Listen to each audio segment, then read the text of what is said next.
Who's the most unlikable student in the classroom? It's the one who always gets A's no matter what. Who's the most unlikable sports team?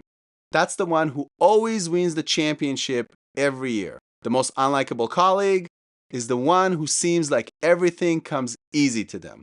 It's hard to like someone who seems like they're perfect and has no flaws. But the thing is, those people are usually the hardest working, pouring their hearts into their work and hustling late nights. And sometimes they can be us. We might hustle, work hard, become the best version of ourselves, only to get less credit or even resentment from others for our success. Very unfair. So today, I'm breaking down the research on how to actually get credit for your success and avoid the natural resentment or apathy that people might develop towards it. And the answer is the exact opposite of what most career coaches will tell you. By the end of this video, you'll have a simple storytelling trick that makes your achievements impressive and likable in other people's eyes. So the first question we should ask ourselves is, what kinds of people inspire us more? So take two people. Person A is someone who is always great, never struggles with a bad habit, always does well, the straight A student. Person B is someone who used to be terrible at something, but then completely turned it around. Used to be a C student who is now an A student. Which of them is more inspiring to you? Well, research finds that across domains like fitness, finance, substance issues, academics, work, and more, the improved person is rated as more inspiring. Improving towards success leads to admiration, motivation to emulate, and overall credit. On the other hand, being always successful is less likely to lead to any of these things. Why? Because people assume that change requires way more effort than simply staying good. Is that assumption true? I don't know, but this is what people assume. The always good person's daily grind is invisible. We can't see the internal battles that they fight to stay on top. And believe me, they're there. In fact, even more so than anyone else because it's really hard to consistently stay on top.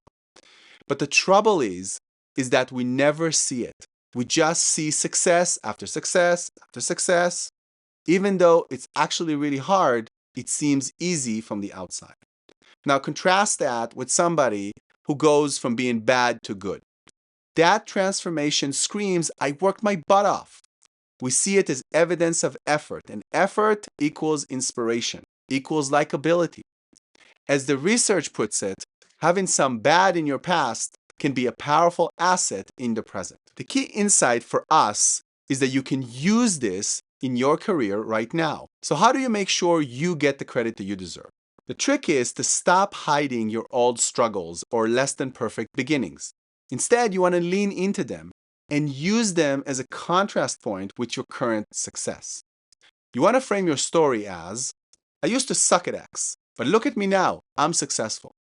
That narrative triggers the exact psychological bias that the study that I'm talking about found. People will see your current excellence as hard-won and therefore more impressive. You'll no longer be the always straight A student. You'll be instead the C student who worked hard and then improved to become an A student. So let me show you with two real-world professional examples that fit perfectly with the research. So take our first example, meet Sarah, the sales rep. Early in her career, she was dead last on the team. She was terrible at follow-up calls, getting prospects. She was ghosted consistently. She was this close to getting fired.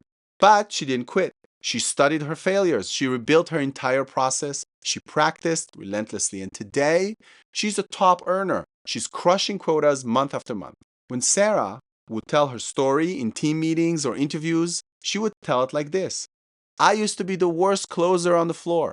Here's exactly how I turned it around. If she does that, people wouldn't just respect her numbers.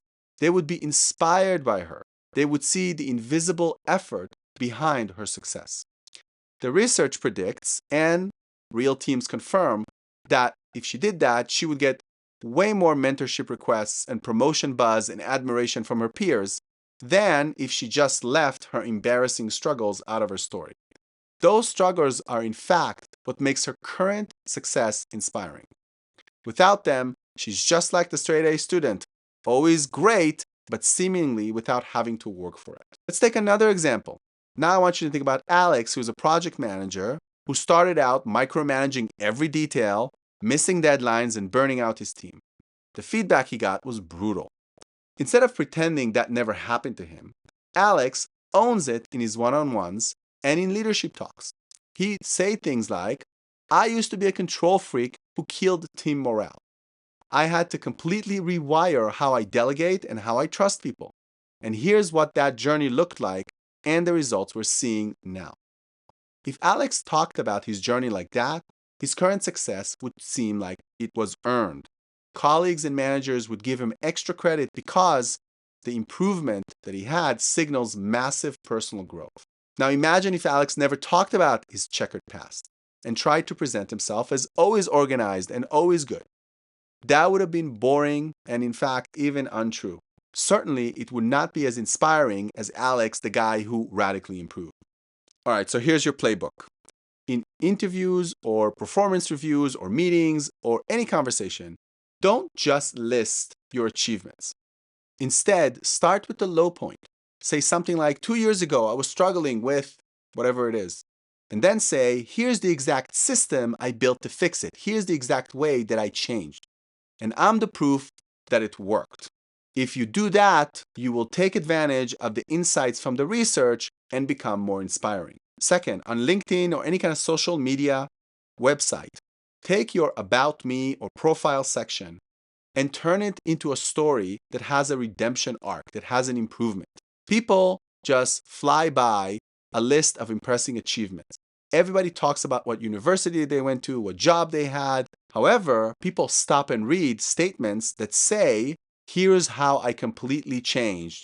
I used to struggle, but now I'm much better. Third, in situations of leadership in a team, you want to share your transformation and be a little bit vulnerable.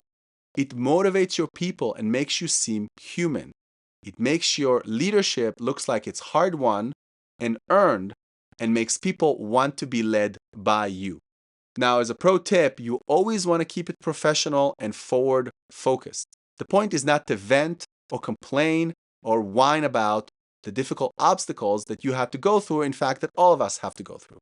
Rather, the point is to frame your current success in a way that people can relate to by contrasting it with a past failure or imperfection. The power of personal change is real, but only when others can see it through the effort that we put in. By highlighting where you came from, you can make where you are now much more inspiring.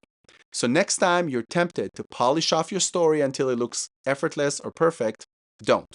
Instead, you want to lean into the grit and the improvement that you had to go through. If this video helped you rethink how to talk about your growth, how to talk about your story, smash that like button, subscribe for more science-backed career strategies, and hit the bell. I'll see you in the next one.